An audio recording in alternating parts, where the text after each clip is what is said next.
Esse vídeo tá muito ligado ao Sombra Bate a Porta. Então tá até passando aí o link que eu disponibilizei para você aqui em cima da minha cabeça, do vídeo Sombra Bate a Porta, porque acho importante dar uma olhada, antes ou depois, tá?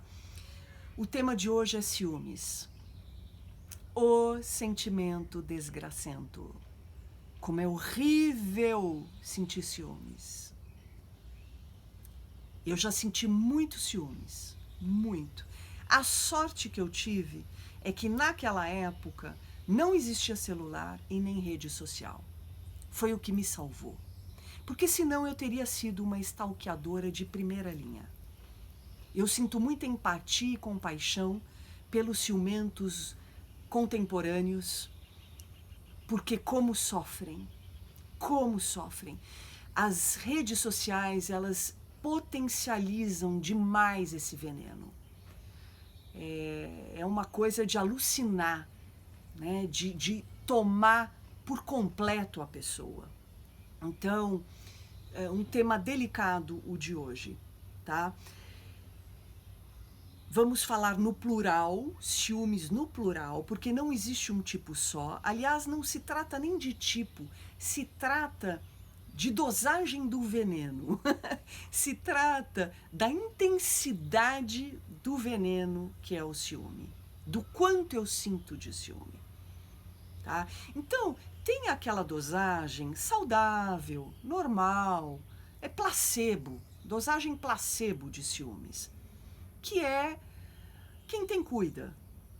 Então, pô, eu gosto do que eu tenho, eu não quero perder, eu vou lá e dou uma cuidadinha, então eu faço uma brincadeirinha, sempre dizendo uma verdade ali embutida, passo a minha mensagem que eu tô de olho, mas é de boa, é bilu-bilu esses ciúmes.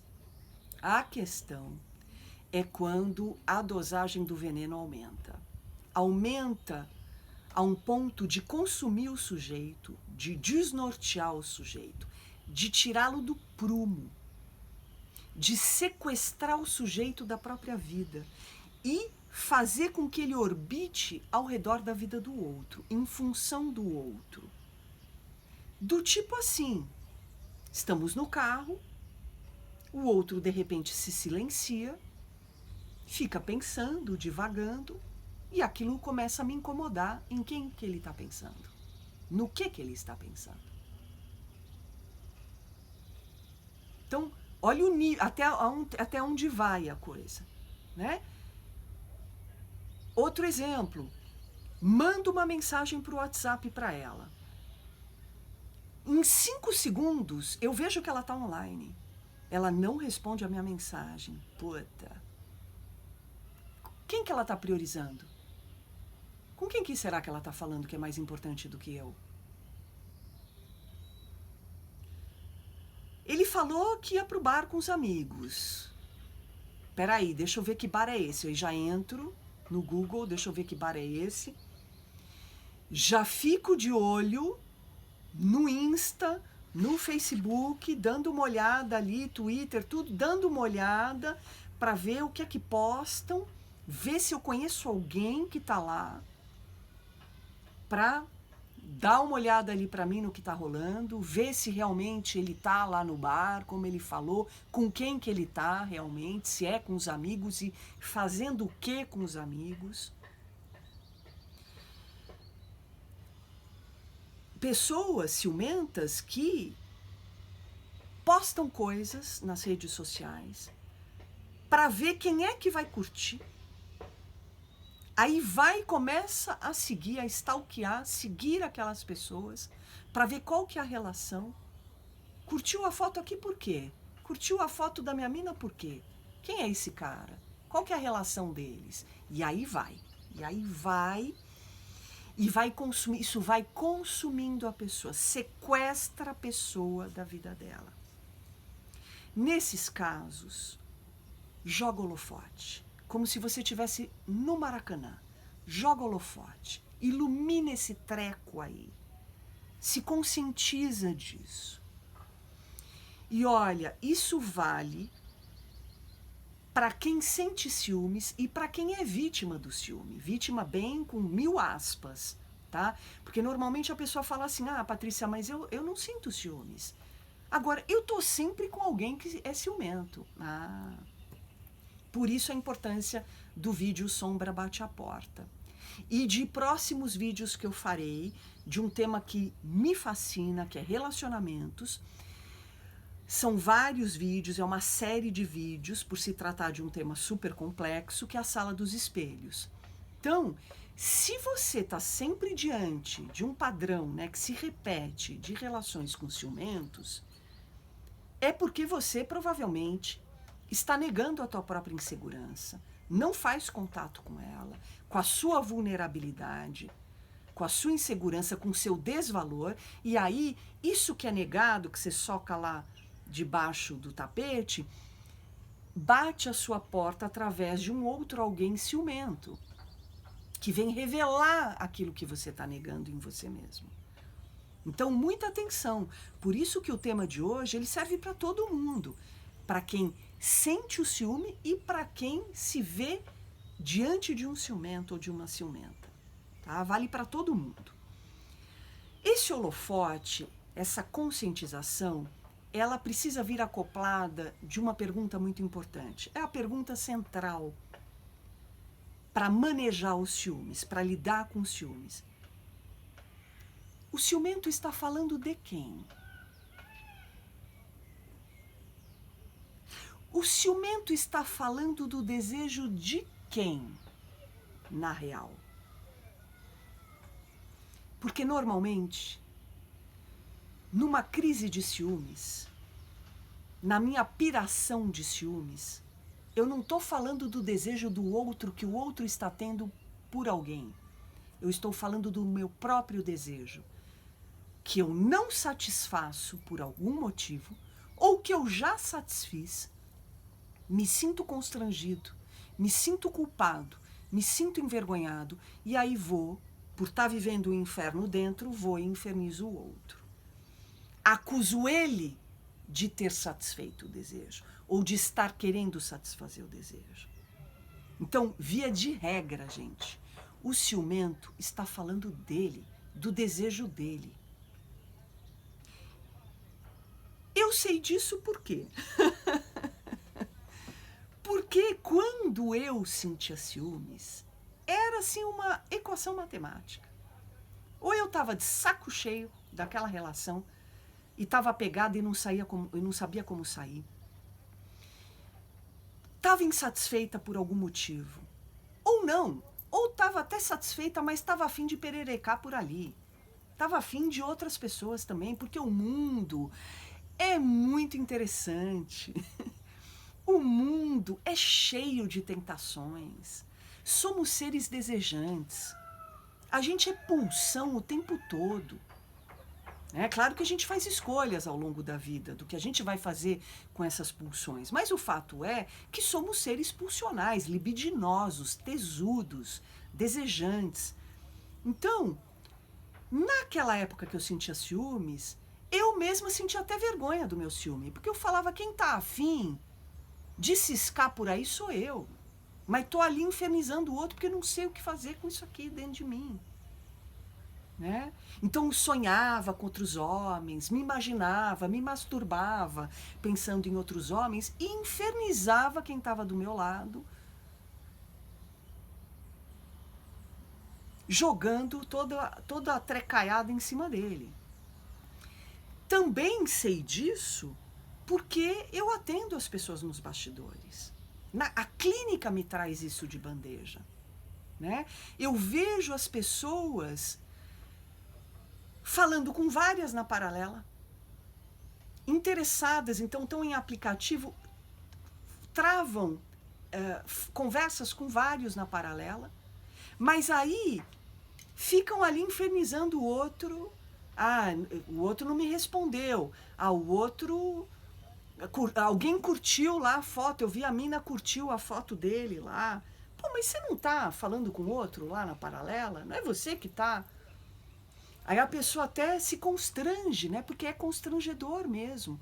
Você vai com uma moral, uma pseudo, uma falsa moral para cima do outro, sendo que você mesmo tá ali ciscando, né? Então, esta pergunta é muito importante diante do ciúme. O ciumento está falando do desejo de quem? Tá? Joga o holofote aí.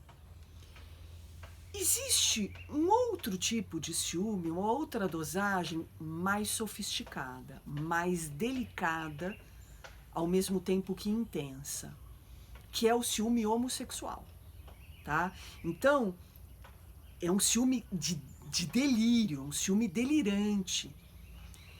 Por quê? Vou dar um exemplo.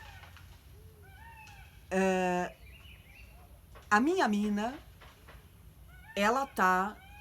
Eu cismo que a minha mina tá de olho num cara, tá afim daquele cara. Eu cismei que ela tá afim daquele cara. E aí eu começo a delirar.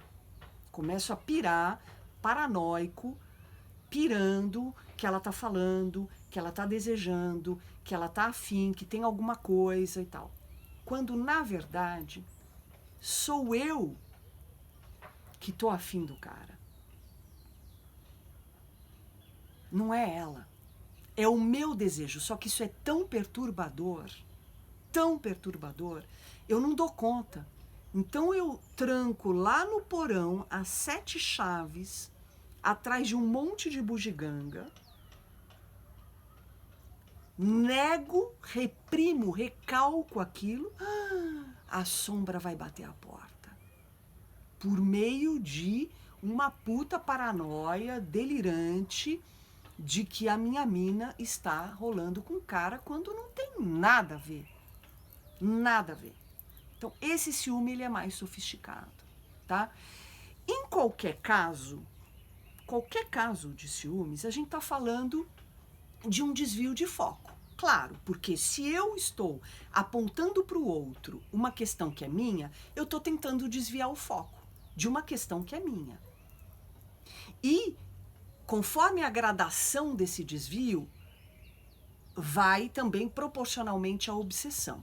Então, quanto mais obcecado eu estou em relação ao ciúme, ao meu delírio, mais eu estou desviando o foco do desejo que diz respeito a mim. Eu sempre digo assim, obsessão é desvio de foco. Sempre que eu preciso olhar para alguma coisa que é muito difícil, que eu não quero fazer contato, eu me arrumo com outra para me distrair, fumaça, pirotecnia, um monte de cacareco, que eu faço aqui acontecer todo um teatro aqui, para eu poder desviar o foco, porque eu não quero olhar para aquilo. Então eu fico obcecado aqui com questões para não olhar para aquilo que realmente eu preciso olhar. Então, segue a segunda dica. A primeira é: estamos falando de quem nessa crise de ciúmes? De quem que é esse desejo que está em vias de acontecer ou já aconteceu? Essa é a primeira dica. A segunda dica é: foca. Cuidado com a sua obsessão. Obsessão é desvio de foco. Vira o foco. Olha para onde você tem que olhar. Para onde você tem que olhar? Para o seu desejo. Como é que anda você com o seu desejo? Como é que você anda com as suas tentações? Como é que você anda com a sua liberdade de viver os seus desejos? De satisfazê-los? Outro foco, outra pergunta importante. Qual é a posição que você ocupa diante deste outro, de si mesmo, diante do outro e da relação em que você está? Esse deve ser o foco. O que que eu sinto por essa pessoa? Como é que eu me sinto aqui nessa situação, nessa relação? Como é que eu me sinto em relação a mim mesma? Qual é a posição que eu ocupo nesta situação, comigo, com o outro e dentro da relação? São perguntas super importantes. Outro foco que precisa ser dado, que você está desviando a atenção. O ciúme, ele anda às voltas sempre com vulnerabilidade. O ciumento, ele se sente muito vulnerável. Ele sente que ele não controla porra nenhuma. A gente não controla porra nenhuma. A gente se ilude que a gente controla. A gente não controla absolutamente nada. E esse sentimento de descontrole, de vulnerabilidade, de desamparo é muito complicado de sentir. Então eu fujo, eu desvio o foco e vou falar do outro. Vou apontar para o outro toda essa questão, torná-lo vulnerável, colocá-lo sob o meu controle. Eu me descontrolo na crise de ciúmes, que é exatamente como eu estou me sentindo, sem controle nenhum. E aí eu quero controlar o outro. E quero que o outro sinta que ele não tem controle sobre a vida dele. Quem tem sou eu. Eu quero mostrar para o outro aquilo que eu não quero ver. Que ele está vulnerável na minha mão. Então cuidado, hein? Tô de olho em você. Eu sei o que você fez. Eu sei o que você quer fazer. Tô de olho em você. Né? Então veja o jogo do espelho aí. É sacana o negócio. Né? Então, o foco deve ser a minha vulnerabilidade. O ciumento, ele precisa fazer contato com a sua própria fragilidade, com o seu próprio desamparo, como ele se sente só, como ele se sente sem controle das coisas. Isso é super importante. Um outro foco importante que a gente precisa dar numa crise de ciúmes é a sensação de desvalor, de baixa autoestima. Né? Uma sensação de desvalor. Porque no ciúme, eu me sinto a mosca do cocô do cavalo do bandido. Né? Eu me sinto um nada. E sempre a questão que eu coloco para o outro no ciúme é: o quanto eu valho para você? Quem que vale mais, eu ou ela? Ele ou eu? Né? O tempo todo é essa pergunta que está ali. Mas o quanto eu valho para você? O que você sente realmente por mim? De 1 a 10, você gosta de mim quanto? Diz que me ama, porra. Né? São piadinhas aí ao redor disso. Então, o desvalor. O desvalor é uma questão super importante quando se trata de ciúmes. Então, esses são os focos que a gente deve dar na história. Diante desse sentimento, foca nisso, não desvie o seu foco. Muitas vezes a gente fica assim: o que o outro está sentindo por mim? Será que ele gosta de mim? O que será que ele quer comigo? Será que ele vai querer estar comigo? Será que ele vai querer viajar comigo? O quanto será que ele está gostando de mim? O que será que ele achou disso? Quando, na verdade, você que tem que se fazer essas perguntas. O que é que você está sentindo pelo outro? O que é que você está achando do outro? Você está afim de estar com o outro, realmente? Será que você está afim mesmo de estar com o outro? Será que você gostou desse jeito dele? Será que esse jeito dele te satisfaz mesmo? Então, esse é o foco. Para de desviar o foco. Quer sair do ciúme? Para de desviar o foco. Foca em você. Foca nessas questões. Se responda. Mais importante ainda do que se responder é se fazer essas perguntas. Cuida disso. Cuida de você. Para de cuidar do outro e cuida